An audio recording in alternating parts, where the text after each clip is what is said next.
দলনেত্রী মমতা বন্দ্যোপাধ্যায়কে কৃতজ্ঞতা জানিয়ে ১৭৫ কিলোমিটার দীর্ঘ মানববন্ধন করবে তৃণমূলের মহিলা সংগঠন।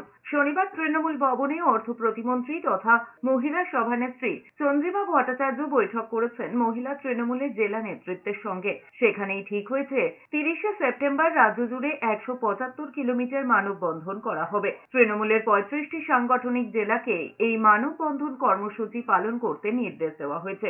প্রত্যেক জেলায় ৫ কিলোমিটার করে মানববন্ধন করতে নির্দেশ দেওয়া হয়েছে। ফলে পাহাড় থেকে সাগর ১৭৫ কিলোমিটার মানববন্ধন করতে চায় শাসক তৃণমূল। স্লোগান ঠিক করা হয়েছে, আমার হাত তোমার হাতে, আমরা সবাই দিদির সাথে। মন্ত্রী চন্দ্রিমা ভট্টাচার্য জানিয়েছেন, পশ্চিমবঙ্গে মহিলাদের ক্ষমতায়নে মুখ্যমন্ত্রী অনবদ্য ভূমিকা নিয়েছেন। কৃতজ্ঞতা জানাতেই এই কর্মসূচি নেওয়া হয়েছে।